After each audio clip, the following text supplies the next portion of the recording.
Well, let us please welcome to the Film Courage studio Mr. Brian J. Terwilliger. His credits include 1/6 Right, 1/6 Left, Flying Full Circle, and the upcoming we'll talk about more as upcoming projects. To see Brian's work, sorry, I haven't had my coffee yet today. You can visit terwilligerproductions.com. Welcome, Brian. Welcome, Brian. Well, thank you for having me, guys. Yeah, thanks for being here. Let's start off first. Which came first, your love for film or your love for flying? It was flying ever since I was a little kid, airplanes, and I don't know how it started, but I was probably about 5 years old, and model planes and air shows and movie posters, calendars, everything in my room had to do with airplanes. It's actually, to this day, my house now has aviation art and a plane hanging from the ceiling, and it's a little obnoxious. But I've always loved planes, and it's been in my blood. So film actually didn't even get on my radar till I moved out to California when I was 16. I had no exposure to the industry. And what brought you out to California? Well, an airplane, if I can tie that in. Mm-hmm. No, I grew up in Connecticut. My dad got a new job out here in L.A., middle high school for me. So we came out, and that's it. You kind of showcased their influence in a film that you did called Flying Full Circle, a 10-minute film, I believe, where you lived out your dream to fly as a Blue Angel. What was that like? Wow, definitely top 10 lifetime experience on so many levels. But yeah, growing up, the air shows was a big part of my childhood. I don't know how many I went to, and the Blue Angels, if you're not familiar, are just the Navy's flight demonstration team. They have 6 F-18s, and it's just incredible. If you like airplanes and you like air shows, they're pretty much the class act. And I saw them many times, and I don't know what kid would not want to fly with the Blue Angels. Mm-hmm. It's just an amazing sight, and it's just a very exciting, inspiring experience to see them. So I got their autographs when I was a kid. I don't remember how old I was right now, but I got their autographs. I met them. It was like meeting, your heroes. It's like bigger than a celebrity, when you're a kid and you're watching. They come out of the jets, and somehow you think the jets are flying themselves. It's hard to remember there's a human being or there's a pilot in there. It's so amazing and so mechanical and so perfect in terms of their formations. They come out, these guys come out, and they come to the line, and there's all these kids, and I got their autographs. And then that really, I think, was a big part of the inspiration of deepening my love for flying and aviation and my desire to become a pilot myself, which I did as a teenager. Oh, wow. And then, the film industry kind of came into my life when I was 16, 17 in high school, and eventually, of course, ended up making this film that we're going to talk about. But the opportunity to fly with them really was only because of 1/6 Right. So did you approach them, or did they approach you? I actually met a couple of the guys 2 years ago at an event, and they were familiar with the film and said, "No kidding, wow, we love that movie." And it just, one thing led to another, and they said, you're the kind of guy we want to take up. We take a certain amount of VIPs every year, and wow. And they're much more typically a celebrity or an actor or a politician or someone, a race car driver, and that's who they take, not an independent filmmaker. But because it was an aviation film and what it communicated about the passion and about the industry, and it kind of said something that they really stood behind and were appreciative of, and said, you deserve a ride. We want to take you up. And what about the idea of documenting it? Was that your idea or their idea? Well, part of getting the offer for a ride, you have to provide some publicity for them. That's really, it's a two-way street. Okay. Anybody they take, obviously, what's in it for the rider is this lifetime experience, breaking the sound barrier and, literally flying by the seat of your pants just like Top Gun. I mean, it's unbelievable. Flying 100 feet off the deck at 500 miles an hour, going through canyons. I mean, literally is what we did. But they need to get something out of it too, and that's getting some sort of exposure, some sort of, PR out of it. So usually a celebrity or a politician or a race car driver, just by their nature, by their stature, gets publicity. A celebrity can go on the Jay Leno show or something, and they'll do a roll-in of a clip, and becomes a discussion point, and they're getting big coverage. Well, for me, I don't have that. I didn't have that sort of leverage. Yeah. So I said, well, why don't I bring a camera crew down, and I'd love to make a little film about it. And that's really the genesis of Flying Full Circle. And seeing you in the cockpit, and you were doing rolls, and what were you doing up in the air? Yeah, we did, a little bit of everything, pretty much what they do in the show. So rolls, loops, very steep turns and high G maneuvers, even on takeoff, actually, which is one of their classic maneuvers. One of the solo pilots, you take off, but you're about 10 feet over the ground, and you go down the entire length of the runway. And when you get to the very end, you just pull straight up. And it's about 7 Gs, which is 7 times your body weight. I mean, you basically feel like you're going to melt into your seat. And then you go straight up, and I mean, it's just incredible. But we broke the sound barrier, which is not something everyone gets to do. You have to be in special areas and have permission to break the sound barrier. But we were able to do it down near San Diego off El Centro, and that was a thrill to fly that fast, and it was amazing. And what was the fastest speed? Like, how fast were you going? Yeah, the sound barrier is around 750 miles an hour. Wow. About, and it varies based on temperature and altitude, but it's when you're doing it, you don't hear anything, and you don't really there's no sensation. So in a sense, it's kind of a non-event. And any pilot would tell you that. But from the ground, it can break windows and pop your eardrums and such if it was to fly over you at low level. That's why you have to be very far away, and you have to get permission to do it. But from inside, you're just watching meters and things show you're going through the sound barrier, breaking Mach 1, and the plane's starting to shake a little bit, and the ground is rushing by. I mean, it's certainly intense. Wow. And do you have to learn to breathe a certain way? Or, I mean, do you black out? Oh, you certainly can, and that was something I was very conscious of, and was dedicated, or not dedicated, but I was just intent on not blacking out and overcoming the forces. But if you're not a trained pilot and not trained for those Gs, chances are you're going to. But yeah, there's a way to breathe. There's a way to squeeze your legs to keep the blood flow in your torso, and specifically in your head, because that's what makes you black out. And when you pull Gs, all the blood is racing to your feet, because the G forces are literally bringing the blood down. So it becomes a problem, comes out of your head, and if you're not breathing correctly or not squeezing in the right way, even for a second, then you're done. So yeah, I did end up blacking out one time, and I was very disappointed in myself. But oh well. Now let's talk filmmaking as well, Brian. And what kind of filmmaking background do you have? Well, in high school, as I mentioned, I had exposure to a film class. It was a film production class, and that's kind of where I got the bug. So we were doing editing and camera work and that sort of thing, and my very first short film ever in that class was actually building a model airplane of mine. It was the latest model radio-controlled plane I was building. So I photographed or videographed, whatever the word is. I don't know what I was doing. It was like a SVHS camera. Okay. Videotaping. How about that? Yeah. The whole process was like a 250-hour process to build this plane. So it was called workbench to runway, and then of course you end up seeing it fly in the end, and it was condensed about 4 minutes long. That was my first film. That was my first project. And as we continue, I just want to ask quickly. I mean, do you have a marketing or business background as well as we lead into as we're getting closer? Yeah, in college, I got a business degree, actually. I realized going from those production classes in high school into college that I had some momentum doing freelance work. So I was doing grip, electric, editing, camera work, a little bit of everything. I was a projectionist for 3 months to learn that part of the business. Wanting to be a producer, I wanted to literally learn everything I possibly could. So the best way for me was doing a business degree because I want to produce. And I got a business degree in college, and then during those 4 years, I had racked up over 100 credits of, 1 day and 2 day little gigs. Okay. But I did just about everything that I possibly could in terms of all of the technical parts of the craft, and then eventually did some production managing and first ADing and stuff like that. And I felt I had enough with the business degree. At some point in my early 20s, I said, all right, I'm going to go make my own movie. Awesome. And so what compelled you to eventually make 1/6 Right?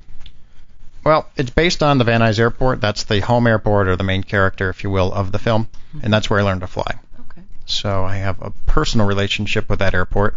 I had the resources and the access to people and planes, and the more I learned about that particular airport, it's just a fascinating place. It's like an air show every day. They have the most amazing. They have jets. They have privately owned jets, actually. Just not fighter jets, but not just business jets, but they have a couple old fighter jets that can break the sound barrier, believe it or not. But they have the small, Pitts biplanes and the Piper Cubs and the DC-3s. They have it all. It's a very affluent area that we live in, and Van Nuys Airport pretty much has the best of the best airplanes. And then the history, Casablanca was filmed there. The airport scenes, Marilyn Monroe was actually discovered there. That's literally how she got discovered. She was working on an assembly line, and a photographer saw her, and it was the beginning of her career. It's just an amazing place that has so many ties historically as well as modern day, and it just was the great subject for a film. So one day I decided that was the topic of my first movie. And with your film, you have the tagline, "The Romance of Flying," which I think is brilliant. When and how did you come up with this tagline for the film? I can't recall that actually. I know the name of the movie wasn't determined until very near the end of filming. Okay. Just 1/6 Right in general. Although that name was on a list early on, we kind of had like this brainstorming list of possible names for the film, and it was one of the early ones, and it was pretty much discounted early on. I'm like, no, that's not it. That's not right. And kept going down these lists, and then eventually came back. I'm like, no, that's definitely the title. That's perfect. That's what it is. As far as the Romance of Flying, I don't know. I guess I kind of felt like 1/6 Right was such an abstract name. Yeah. Especially if you didn't know anything about aviation. Exactly. But that's kind of what I liked about it. I didn't want it to be. And did we touch on what is 1/6 Right for those listening? Exactly. It's so abstract you don't even know, which is certainly worth noting. 1/6 Right is the name or the numbers on the main runway at Van Nuys Airport. Okay. So if you've ever seen the beginning of a runway, there's usually some numbers or an L or an R, and 1/6 Right. It looks like the number 16 and then the letter R. That's what it looks like. But the way a pilot says it and the way you talk about the runway, you say 1/6 Right. And what it is, it's the heading of the runway. So if you were sitting on the runway and looking at your compass, you're heading 160 degrees. You take off the 0. So 180 or 180 degrees is due south. 90 degrees is east. 270 is west. 360 or 0 is north. So 1/6 is basically southeast. Okay. And there's right and left because there's parallel runways. You need to know the difference. So if you're clear to land 1/6 Right, you know exactly which runway, and it's hopefully the right. Mm-hmm. How much money did you have to raise to make this film? A lot, but not nearly enough. How's that? Okay. All right. It took. It kept going up. The budget, probably very typical. Sure. Originally, I found. Wasn't too long ago, I was going through some paperwork, and I found the original budget that I wrote for the film. Okay. And it became, I don't know, probably about 5 times more expensive than that from the original budget when I first started, had this idea. Okay. But when I started raising money, I knew that was not the right number. I was raising about 3 times that, and then it just 2 more times I had to continue to raise more money for the film, which is, not unheard of, certainly. And I guess there's 2 options when you get to that point. Either you run out of money and you say, well, this is what I've got. I've used all the resources and the movie is what it is, or in my case, I just kept going and I was unsatisfied until I had made completely the film I wanted to make and put more and more and more on the line to do that, going back to investors and leveraging things in my personal life to see it through. But, wow. And so were you filming, like, when you raised the money, were you in production? And then you'd have to go back. So was that the process? Once I raised the amount of money that I thought it was going to take, not that original budget on paper, but when I actually had a dollar amount and I raised it, I'm like, all right, cool, we're home free. Here we go. Okay. We're done. We're good to go. This is the easy part. Let's go make the movie, which of course was not the case. There's nothing easy about it. But we started shooting. We started going out doing interviews and B-roll, and we shot, 6 or 7 times over 14 months. So we'd go out for anywhere between 3 to 10 days at a time, maybe every 6 weeks or so over 14 months. And how long did it take to raise the money, and how did you where were you turning? Where was this money coming from? The money, I was going to people at the airport primarily because I felt they'd get it, they'd have the interest in it, they'd want to support it, they'd love to see this movie the airport memorialized in the way that I intended, and I thought the people had the money, they had the means, certainly the people I was approaching, but it was not easy at all because they were like, well, okay, you want this much money, you want to make a movie about Van Nuys Airport, but really, who is going to ever see this film? Who is really genuinely going to be interested in a movie about the Van Nuys Airport? And I'm sure anyone listening to this is probably questioning the same thing. Well, you have to go to terwilligerproductions.com and you have to see this footage. It's a great site. Thank you very much. And I think that the secret to any movie, and you can make it about any topic, and as long as you can make the audience invested in whatever it is that you're trying to convey, I believe it could be as abstract as a piece of pavement in the San Fernando Valley and make it interesting. If you have interesting people and an interesting angle and something that people begin to care about, in the case of 1/6 Right, the visuals and the music and some of the stories bring it to life. So eventually, the way that I convinced these people to write checks, had nothing to do with what I was doing on paper, because it didn't make sense, and it was flat on paper and in budgets and a website that I was trying to explain, again, in writing what this was. But I went out and I shot basically a trailer. It was a teaser. I was incorrectly calling it a trailer at the time. Of course, that's after the film's done. But I went out, shot footage, borrowed a camera, got a crew, and cut together a 5-minute piece. And it was a sample, if you will, of this is what the movie's going to be like. And I had the big music and some interviews with a few key people that were willing very early on to do it. And within 6 weeks of showing that clip is when I had raised all the money. Wow. And that was about 2 years before that. I didn't explain, but all of the time I was kind of trying to court these investors and creating new documents and really trying to rally the troops.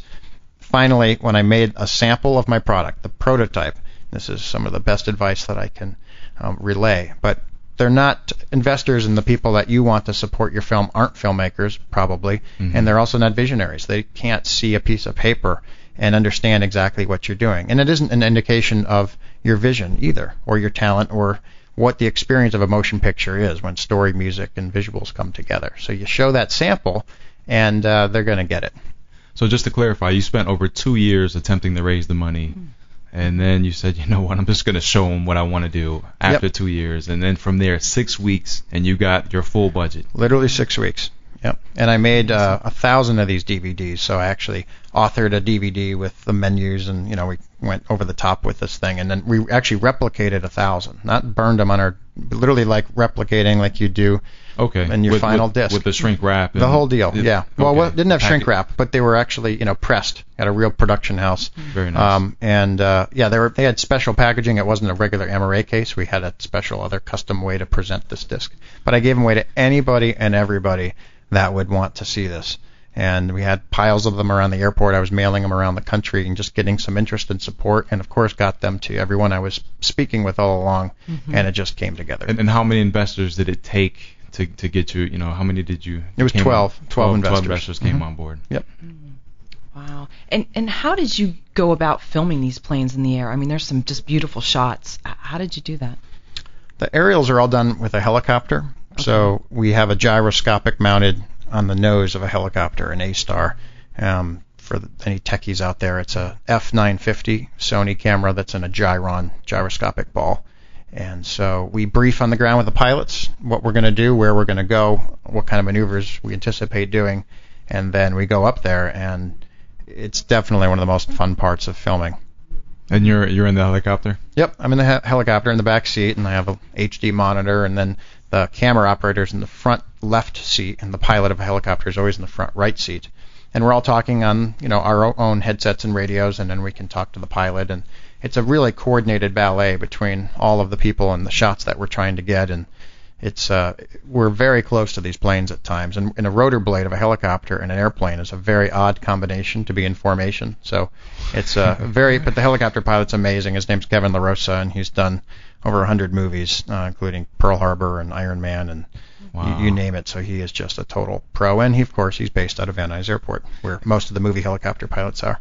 And how long are you up in the air, documenting this? The limiting factor is the fuel in the helicopter. Because we're doing HD, we have unlimited tape loads. So the helicopter, the flight time's about an hour and a half, maybe an hour 40 minutes.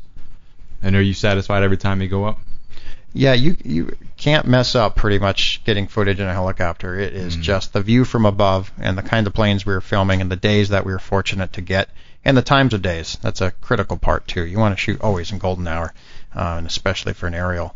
I noticed that. Yeah. So we were incredibly pleased. In fact, we roll something about shooting HD in the air versus film for the last several decades, and still actually a lot of big motion pictures are shooting film in space cams and west cams, but they have like 11-minute loads on a 1,000-foot mag. So you're needing to actually you need to land the helicopter to reload the camera. And when you're shooting in golden hour, you only have maybe 45 minutes of the light that you really want. So you have to manage 11 minutes over that amount of time. And you might, popping the camera on and off, might miss the shot that you really wanted, or there was an accident and you weren't rolling, that sort of thing. HD, we roll before we physically take off. When everything's booted up and the camera system's booted up and the helicopter's warming up, we start recording, and we'll switch tapes in the middle of the flight, which is about a 60-second reload, and we don't turn the thing off until we land. So we get every single second, and that's a huge advantage over film in the air. Mm-hmm. And then during the course of time that you're trying to raise money and you have this vision for this film, what are you doing to support yourself, and what's your mindset that's keeping you going?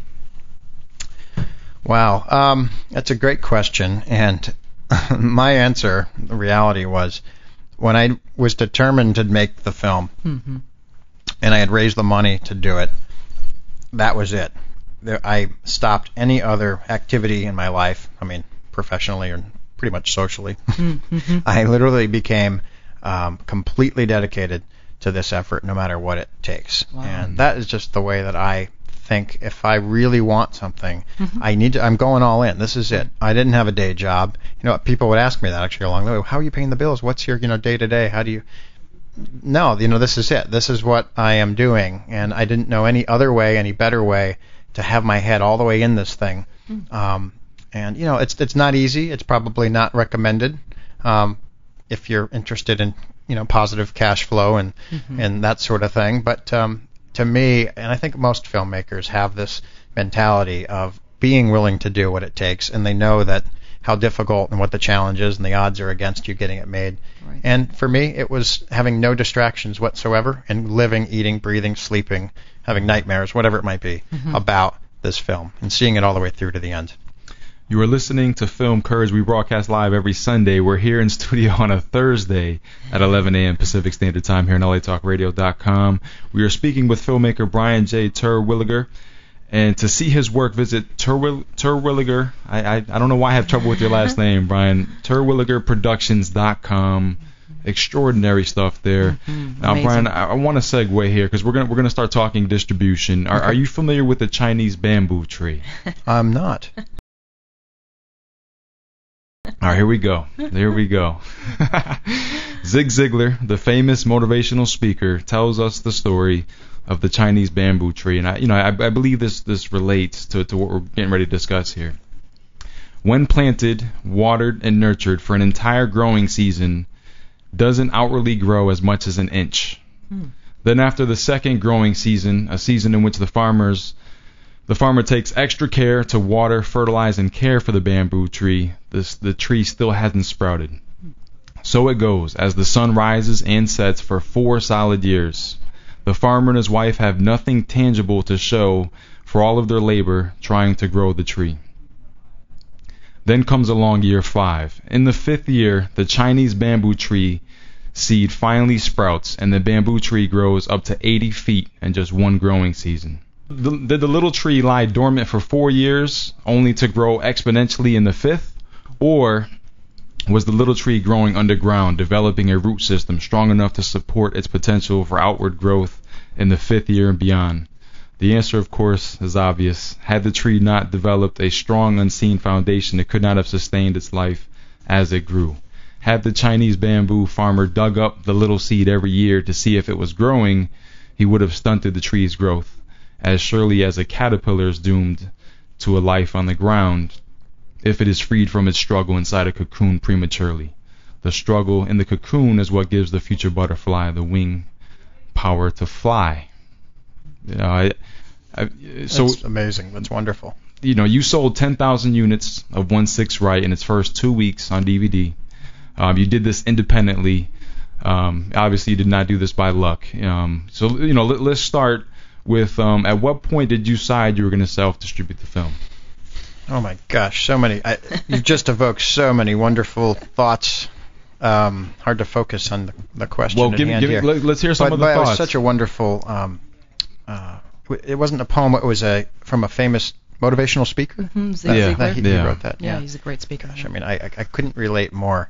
So I need to comment on that in relation to the making of the film before we even segue to distribution, if I can. Sure. And it's all related, actually. It's the same sentiment and the same perseverance that is needed, I believe, and certainly was the secret of my success. It certainly wasn't my background or my talent or my connections or family in the business, which was not the case. I didn't go to film school, none of these things. I just was so dedicated to the craft and to my end goal, and I knew when I didn't have it that you're speaking of, this fourth going into the fifth year. And it actually was. My timeline was 5 years, by the way. It was 2 years before I started raising the money, and then and it was in the fifth year that the film had its premiere, believe it or not. So actually that timeline I kind of relate to. When I thought of your story, this is what I thought of. It really is. It's right on. So, but in the making of the film, I knew, let's say year 4, and it really was year 4, I knew that it didn't have the film yet, and it wasn't quite what it could be. It wasn't quite what I wanted it to be, but it was a movie. It worked. It played. We had a cut. In fact, I had a final cut. It was October 2004, and I had a final cut. And I actually sat down and spotted the film with my composer and my mixer, and we started outputting the time code and picture, which is the process of going through the next stages of post, the final stages. And then that was October. And then sometime in November or December, I decided, nope, this isn't it. It's still not right. I'm settling. I don't have it, so I continued to raise more money. I had to do whatever I had to do, because all that matters in the end, to the point of the story, the bamboo tree, all that matters in the end is what that final product is. And you might be a day away from it sprouting, and you give up, or you settle, or you throw in the towel, or whatever it is. And the future of the bamboo tree or the film, it's really dependent on that final product. When you push the button, you say, that's it. I'm no longer watering it because it is everything I've wanted it to be, right? So that didn't happen until like May of 2005. So it was another 6 months or so, and that made all the difference. That last 6 months was the equivalent of the last year in the story. And if it wasn't for what I did in those 6 months, without question, we would not be sitting here today. The movie would have done nothing. And I don't say that lightly. I did not have a great film, and even now, people like it or not like it, but it's done well enough that it's done what I wanted it to do, and I made the film that I wanted to make. And at the end of the day, I could walk away, and no matter how well or how poorly the movie was received, I had made the best movie that I could, and I knew that. And that feeling, that satisfaction, when I completely maxed out everything that I had to give this thing, that's it. There's no better feeling. I have accomplished, no matter what it took, I arrived, I didn't compromise, and that perseverance and knowing when your gut says, I still don't quite have it, and you have every reason to give up, and it's hard, and it's in year 4, and it's still an inch tall. Right. If you really believe in it, and it's not just that you have 4 years invested in it, it's that you really believe in it. So you just keep going. You don't know it's going to be year 5. It could be year 7. So do you want it or not? And are you willing to do whatever it's going to take? And again, I don't necessarily recommend this for everybody. It's not sane advice, but I believe that what it takes to see it through. And distribution was no different. When I finished the film, I realized now, retrospectively, I was 50% done with my journey. Distribution was the second half. And at what point do you decide, okay, I'm going to do this on my own? So thank you for bringing me back to that. Basically, I never intended to distribute this on my own. That wasn't the point.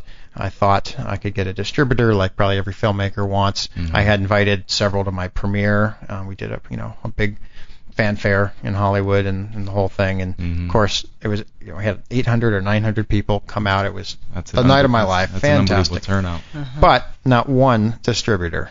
No one that wasn't directly related somehow to the film or family or something. So it just people weren't interested. It was really hard to rally anybody to come out. We didn't do film festivals at all, so that's certainly another disadvantage of actually trying to get people to see this and get distribution. But it isn't the kind of film, it doesn't have that edge and that expose maybe that's more common, the grit, the topical nature of documentaries. And there's not even a handheld shot in this film.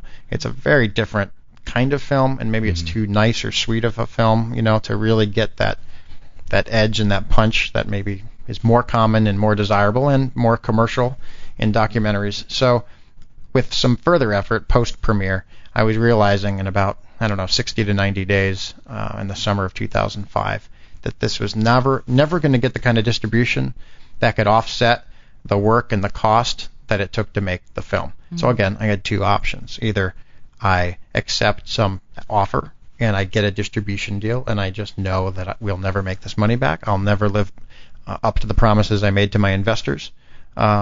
or the intent, the very, very serious intent that I made to my investors to get their money back.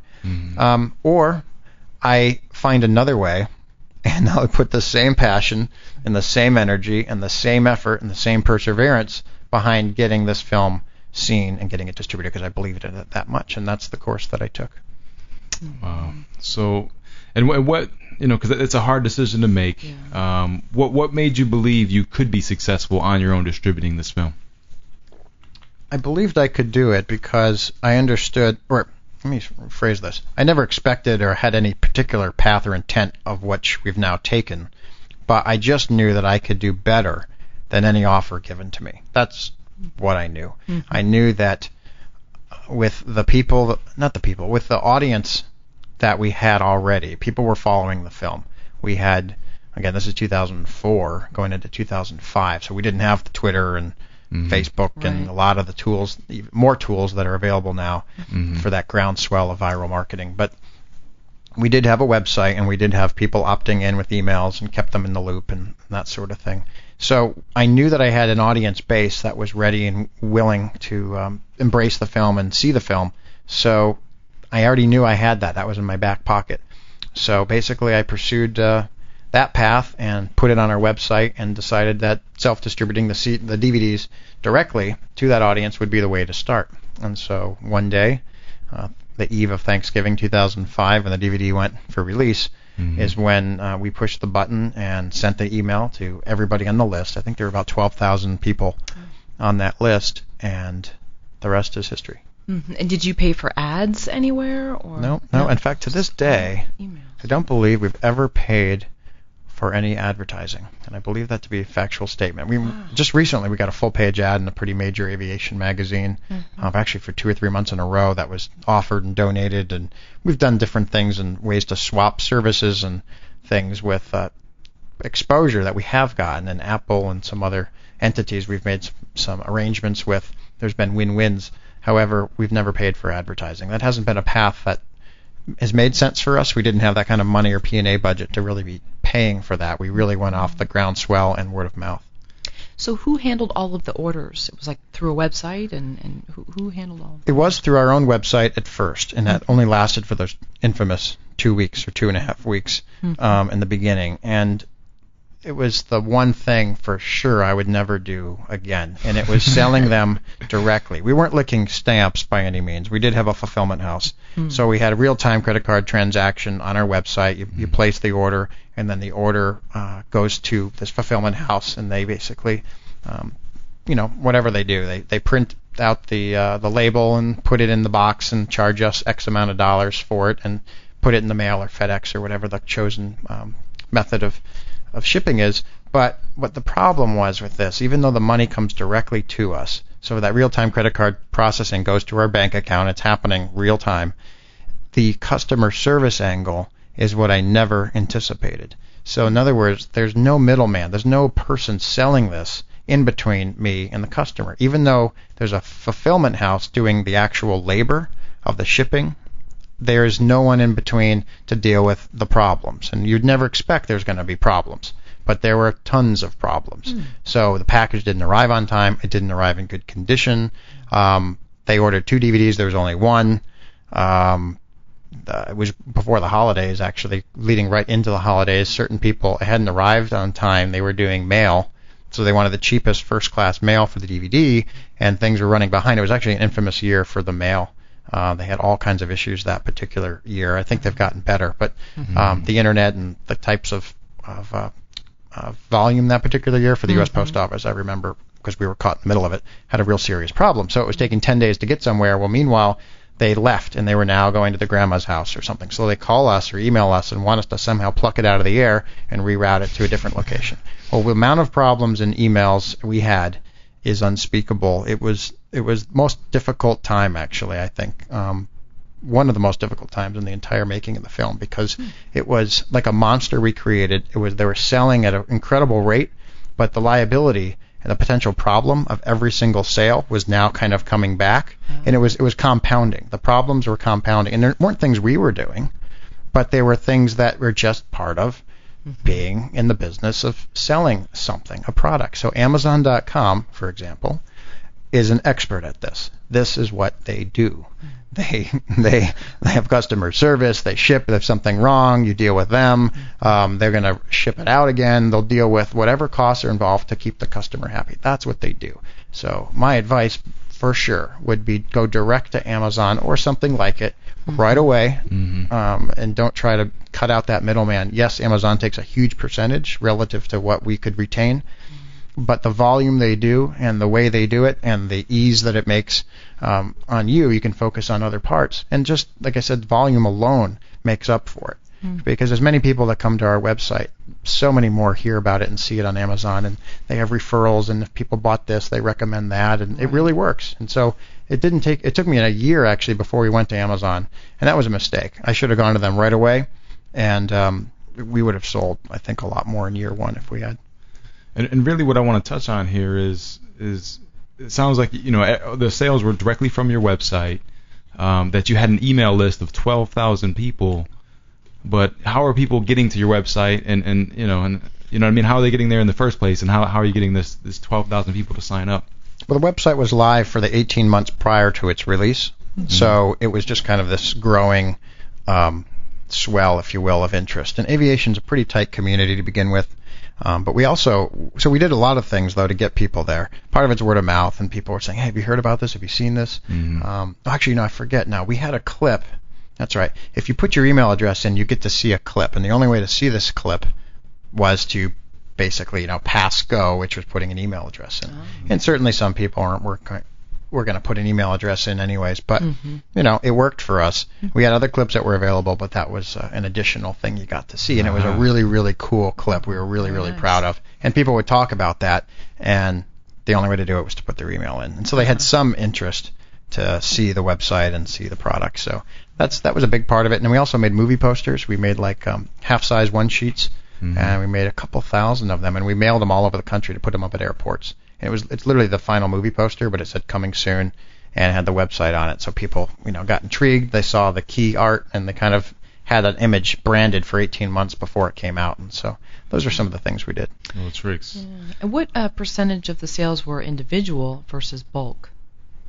When you say bulk, like how so? I mean, did you have any large, people ordering 100 copies at once, 1,000 copies? Oh, okay. 10,000 is a substantial amount of copies to sell. I think the average order was about 2, actually, which is huge, actually. Average meaning many people were ordering 3 and 4. Tons of them were at 1, but I think it was about 50% were at 1, and the other 50% of the orders were more than 1. And at some points, I think there were 20 and 25 at a time. Wow. I know people personally that I've met along the way that said, "Yeah, I bought 20 or 30 for Christmas for my friends and family that year." So, excuse me there. How long did it take to make your money back? It took, I don't know exactly the amount of time. We were reinvesting a lot of what was coming in back into efforts to keep it going, to fan the flames, if you will. So I don't remember the exact moment that we broke even. It was probably sooner than it could have been if we invested nothing. But to keep that momentum, you really do have to keep, watering the tree, if you will. But it happened, relatively quickly.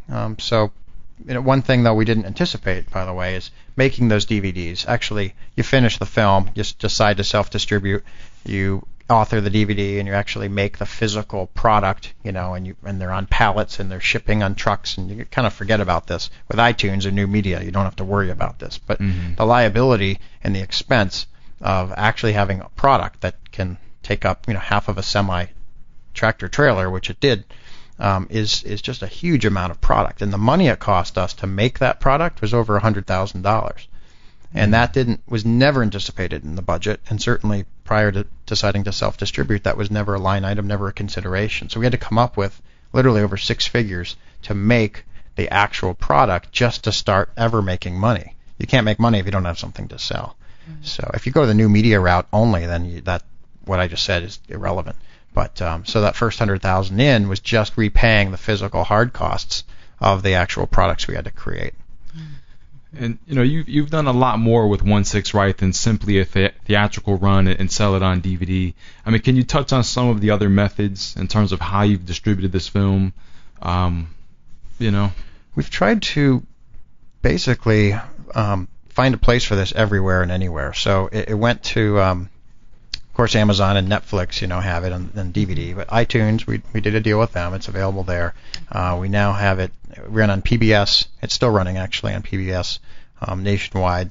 And the different markets schedule their programs differently, so it's on different times everywhere. But it's still airing through next year. The contract ends next year. And Discovery Channel has aired it multiple times, debuted on Christmas Day 2006, but they have rights to play it as many times as they want for 3 years. And in-flight entertainment, we did a deal with that. We've done a lot of stock footage deals because the imagery has been really of interest to a lot of different people and commercials and things, so that's been another avenue of revenue. So the more revenue sources and the more visibility and the more exposure, obviously, and the more distribution paths all add up to the most volume, which is really, obviously, the goal.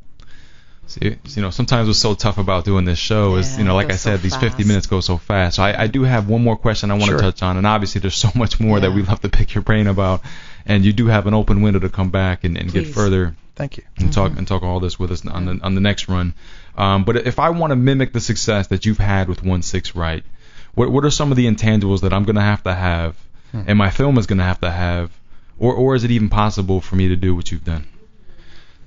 Well, we're just trying to repeat what we've done, and I don't know if it is. I think a little bit. A lot of things went right, with this film. No pun intended, 1/6 Right, but they did, and